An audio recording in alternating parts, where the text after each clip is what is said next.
நீங்கள் இந்த அவர் ஒரு அறிக்கை ஒன்று விட்டார்.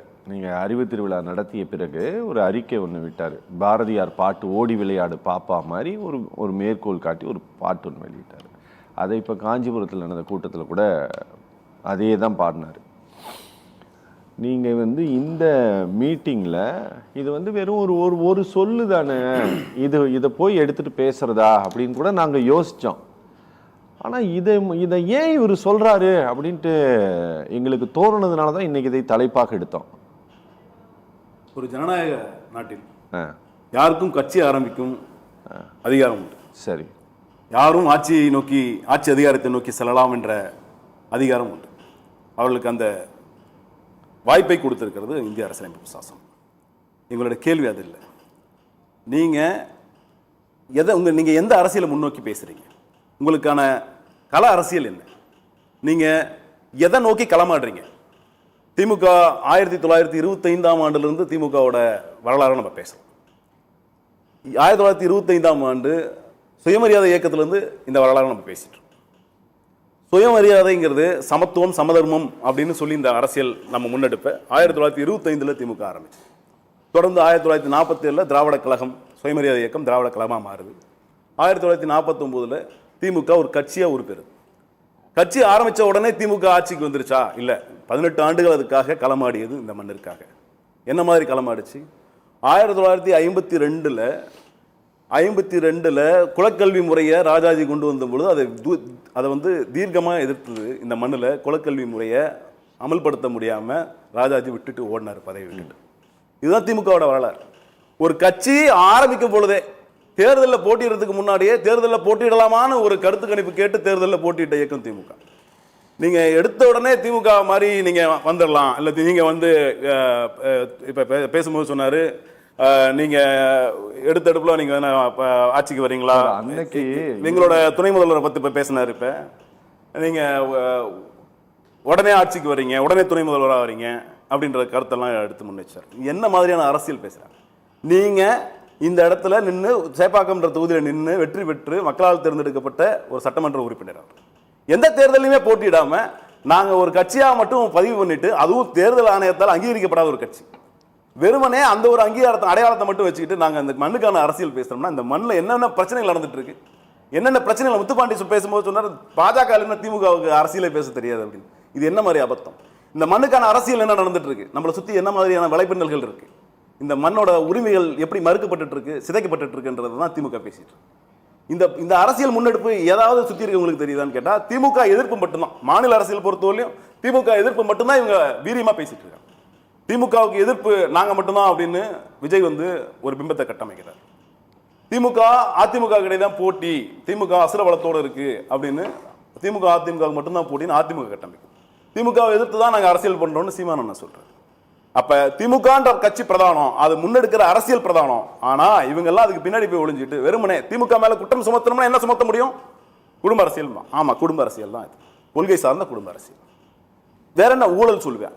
வேற ஏதாவது ஒரு ப்ரூஃப் இருக்கா? ப்ரூஃப் எதுவுமே கிடையாது. எந்த விதமான உங்களோட குற்றச்சாட்டுக்கு எந்த விதமான புரிதலும் இல்லாம, உங்களுக்கான எந்த தரவும் இல்லாம போற போக்கில் ஒரு குற்றச்சாட்டை சொல்றது சட்டம் ஒழுங்கு சரியில்லை. வேற என்ன இருக்கு? வேற எவ்வளவு நாள் இதே சொல்லிட்டு இருக்க போறீங்க? இந்த மண்ணில் என்ன பிரச்சனை நடந்துட்டு இருக்கு? எஸ்ஐஆர்ன்ற பேர்ல ஒருத்தரோட வாக்குகள் திருடப்பட்டு இருக்கு, மாநில உரிமைகள் பறிக்கப்பட்டு இருக்கு, விவசாயிகளுக்கு கொடுக்கப்பட்டிருக்க ஈரப்பதத்தை உயர்த்தி கொடுன்னு சொல்லும் பொழுது அதை ரத்து செய்யறாங்க. அதுக்குதான் தாவேக போராட்டம் எல்லாம் பண்ணனது. என்ன ஆச்சு? என்ன பண்ணாங்க? யாரை நோக்கி பண்ணாங்க அந்த போராட்டம்? யாரை நோக்கி பண்ணாங்க? மத்திய ஒன்றிய அரசாங்கத்தை எதிர்த்து பண்ணாங்களா, இல்ல திமுக எதிர்த்து பண்ணாங்களா? எஸ்ஐஆர் கொண்டு வந்தது யார்? அதை சொல்றது துப்பு இல்ல.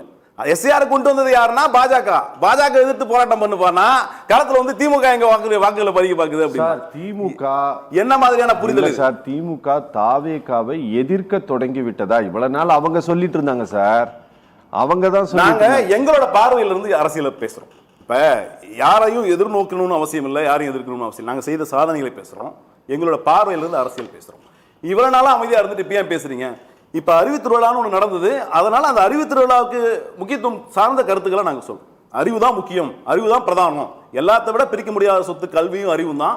அதை மேம்படுத்தணுன்றதுதான் எங்களோட கருத்தா இருந்துச்சே தவிர யாராவது ஒரு தனிநபரை குற்றம் சாட்டி நீங்க ஒரு தனிநபரை குற்றம் சாட்டி நீங்க ஆட்சிக்கு வரதை நாங்க தடுக்கிறோன்ற தோணியில இவங்களா அதை உள்வாங்கிட்டு பேசிட்டு இருக்காங்க.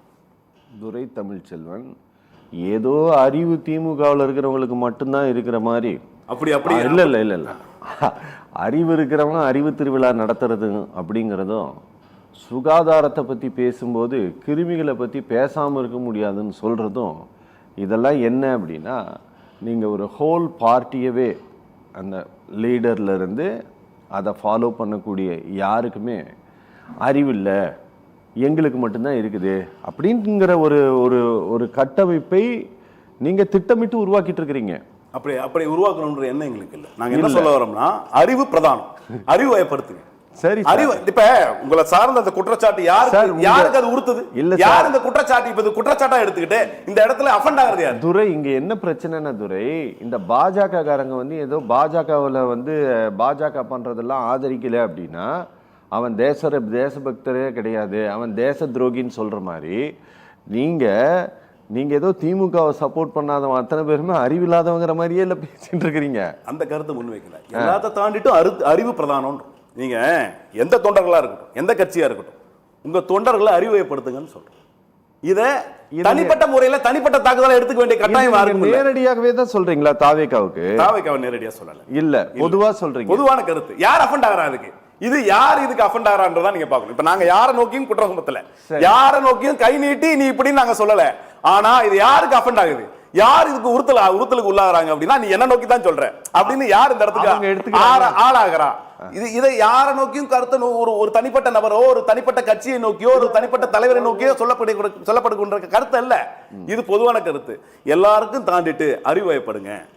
உங்க தொண்டர்களுக்கு பொலிட்டிக்கல் கிளாஸ் எடுங்க, உங்க தொண்டர்களை அறிவுயப்படுத்துங்க, புக்கு படிக்க வைங்க, கள அரசியல் எப்படி இருக்குன்னு சொல்லி கொடுங்க அப்படின்னு சொன்னா அது பொதுவான கருத்து தான். பொதுவான கருத்து. அது நீங்க யாருக்கு அது மனது உறுத்துதோ, யார் அதை வந்து தவறான வழியில எடுத்துக்கிறாங்களோ, யாருக்கு அது உறுத்தலை ஏற்படுத்துதோ அவங்க அந்த அரசியலை எதிர்ப்பு அரசியலை எதிர்கொள்றாங்க.